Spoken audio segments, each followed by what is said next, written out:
Welcome. We're on our beautiful new 56 Nordhavn Motorsailer. We're in beautiful St. Pete's, Florida. We just flew in for a couple days. The guy we bought it from, Dave, he was super cool, let us keep it at his house, so we're parked right in his backyard. Cass and I saw the boat for the first time 2 days ago. Dougal got to come out here and do the survey and the sea trial, and Cass and I bought the boat sight unseen. Looks like Dougal did a good job so far, though. Yeah, it was pretty crazy. We had been focusing on some other more traditional trawler boats. Never considered buying something with sails on it, really, because we don't know how to sail. Talked about that before, but this boat is totally different than we had planned to buy. We were looking at more of the traditional trawlers, kind of specifically at Nordhavn 47 is what we zeroed in on. But we looked at a bunch of boats. We looked at a 57. We were kind of curious about the 62s, but they were a little bit kind of out of our price range, and we thought they might be a little bit too much to try to run. What else did we look at? Big catamaran in Mexico. We made a video about that one. That was a super cool boat too, but just not the right boat for us. So we ended up seeing this boat, Ada Marie, which is a 56 Nordhavn 56 Motorsailer. We saw it, I don't know, it popped up on the Nordhavn brokerage listings or something, and we saw the blue hull. I said, wow, that's a really cool boat. Right, so I think you caught your eyes first, right? The timing was just right, that it worked out that our 40 sold, and then we were able to put an offer in on this boat, get an accepted offer, and it was the week after the 40, after we did the sea trials and survey for that, for the person that bought our 40 in California. We had sea trials and survey scheduled for this boat here in Florida. So I flew out for just one day. Larry flew out. Larry, our broker from Nordhavn, flew out too. And the surveyor and Dave, the seller, and Larry and I all spent a full day on the boat. But that was really the only time that I'd actually had any time on the boat underway. So it was good to get back out here and kind of get our bearings on the boat.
Well, as I was telling Dougal, I said I've done 100 of these, and you never see a problem, but it's just odd.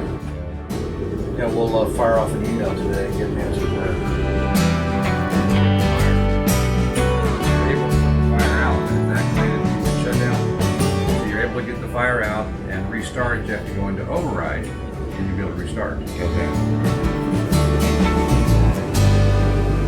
Okay, so we're gonna place the first one. Right here, huh? No, I don't want to catch this part. Yeah, I so want we to need to catch stay, this part. yeah, we need to stay forward and land like that. Yeah. Here-ish. Do one here. Yeah. Do the. See if you can get the back edge of the back strap right to that frame. Okay, see what it does. Okay, and I'm hoping I get the other one right up in here.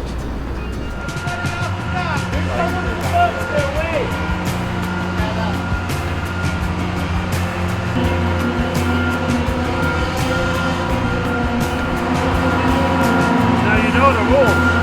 If something happens, I have to compensate the camera. What's that mean? That far. Too far or far enough? Gotta go further back? You got like 2.5, 3 feet. Go back? To a spot.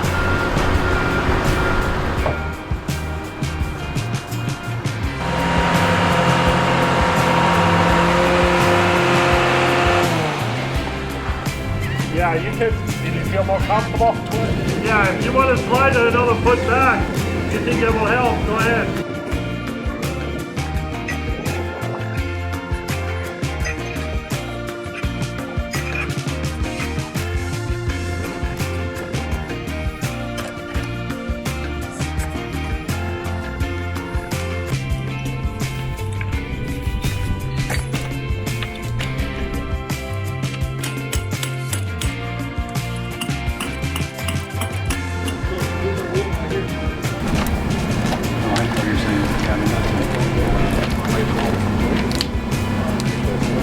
Well, plus the bypass, but yeah, the goal is to the aqua lift and it's one discharge.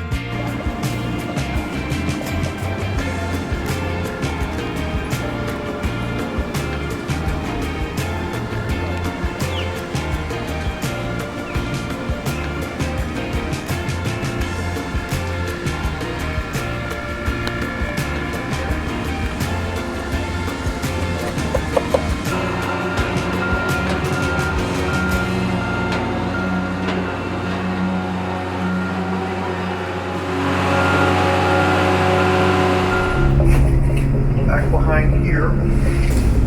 Okay, here is the remote for that box. That does the same thing. That's for the motorized control. Okay, that does the same thing.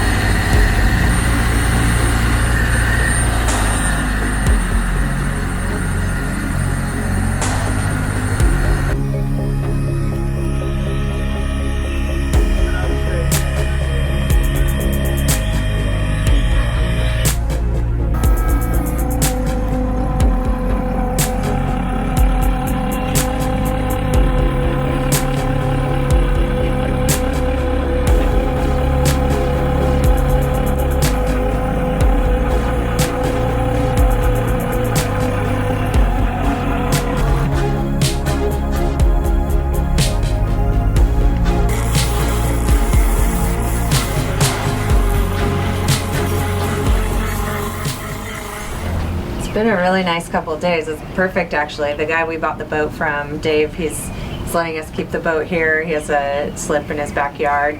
So we arrived late on Wednesday night, and on Thursday he took us out sailing. First thing, got out on the water. It was a perfect day for it. He taught us how to handle the lines and the sails, and so it was a good introduction for me. Yeah, and it actually, so we had put the sails up on the day that I was out here for the sea trial, but that was really just so the surveyor could look at the canvas or the whatever the stuff is made from. That's how inept I am at sailing. I have no idea what the sailcloth is even made from, but we'll learn all that.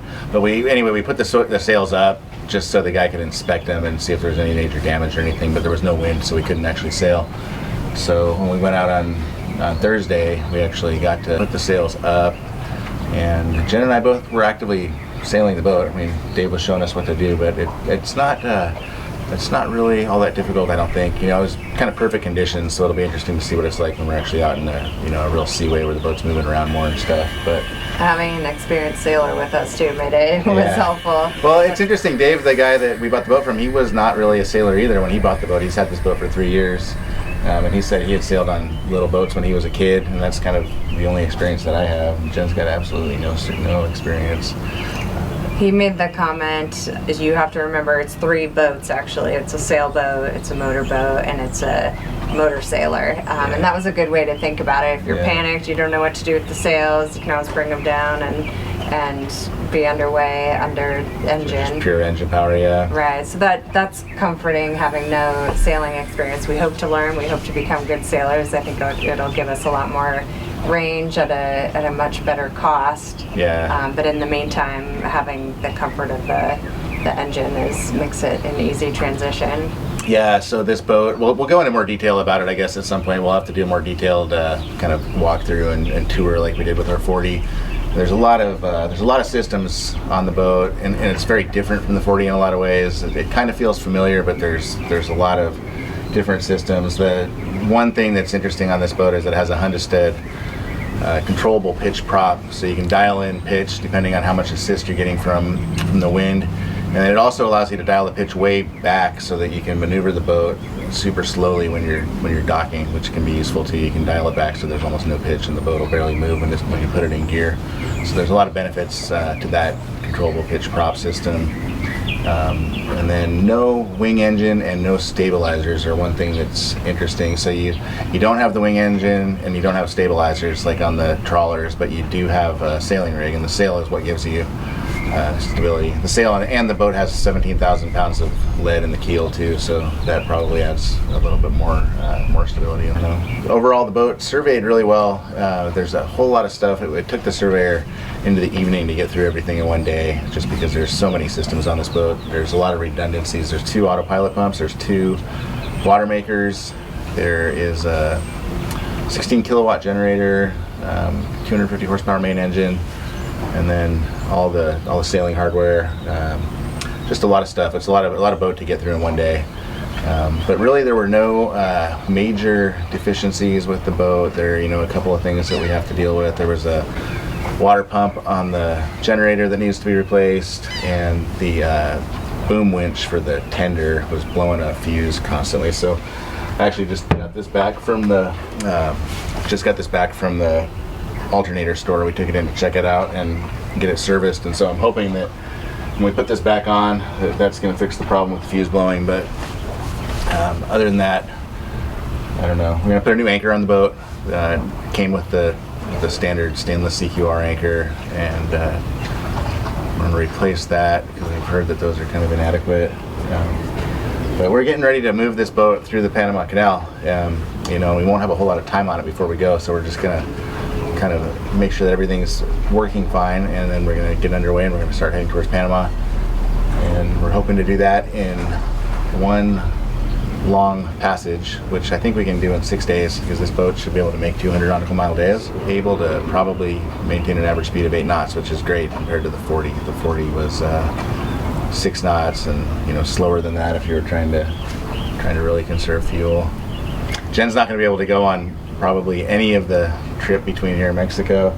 She's got to go back to San Diego and work so that we can maintain our boat and pay for it, which kind of sucks. Yeah, our pod with all the stuff that was stowed on the 40 should arrive next weekend.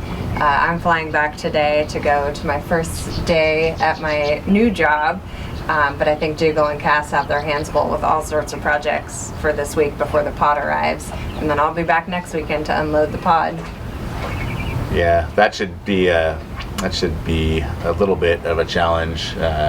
So the pod's going to get dropped off in front of Dave's house here, and then we have to bring everything back through the side yard and get it onto the boat. And where the boat's tied up here in Florida, we're not on a floating dock like is more typical in California. We're actually tied up to piles, so the boat moves up and down with respect to the dock as the tide moves up and down. Luckily, it seems like there's not a whole lot of tidal action in here. It seems to only move a couple feet up and down each day. But just getting stuff onto the boat where we're tied up on the side will probably be a little bit challenging. It would be nice if we could just bring it in through the gates on the side of the cockpit here. But we'll make do. It's really nice having the convenience of being able to keep the boat here and not have to move it into a marina. It would just be one more thing to deal with, and then it would be short term because we're just going to head out. So I have one experienced sailor that is going to crew on the boat, and it's kind of an interesting story how he got connected to us. He had been in touch with Dave about potentially buying this boat, and he just kind of lagged on it. I think he was on a sailing trip down in the South Pacific or something, and so we ended up getting a deal in place before he was able to make an offer on the boat, and so he kind of lost out on getting this boat, which we're not unhappy about, but he wanted to get some experience sailing on one of these things, and so don't know how that's going to go, but he was mentioning that he might even be interested in building a new one of these things, and so that would be kind of interesting to keep the boat going, because they haven't built one of these things for probably 9 years. I think the last one was built in 2011, 2010, something like that. So Jen's flying out tonight, and then I've got kind of a long list of chores to get done this week to get us ready to go to Panama. What's on the list? I've got to get this boom winch reconnected. I'm hopefully going to do that this afternoon, and hopefully it doesn't have any more failures. I've got to put the water pump back on the generator, the seawater pump. The life raft needs to be repacked. It probably hasn't been repacked since this boat was commissioned in 2010, but it looks like a nice raft, and hopefully, it's not a big deal just to get that repacked. There's something we have to fix on the automatic fire suppression system. One of the manual switches broke. I'm trying to think what else is on the list. Anchor. Oh, the anchor, yeah. So I gotta pick up a new anchor. We're gonna put an ultra anchor on it, probably a UA60, and those there's a distributor for the anchor down in Fort Lauderdale. So I might drive down to Fort Lauderdale, which looks to be about 3 hours from here. So we might make a little field trip on one day this week and drop off the old CQR at the consignment store. Really nothing else that we have to do to get the boat underway. It looks like there's a problem with the washing machine. There's a problem with one of the floats and the water tanks, the sender to tell us how much water's in the tanks, but none of that stuff is like mission critical to get the boat ready to go. So I think overall we're in good shape. So our pod just got delivered today, and we managed to get everything unloaded from the pod, stacked on the dock here. We're still in St. Petersburg in Florida, getting ready to go. It's probably going to take a couple of days to get all this stuff onto the boat and sorted out properly. A lot of stuff. It's amazing that all this stuff fit in our last boat, and there's more on the boat that we've already unboxed.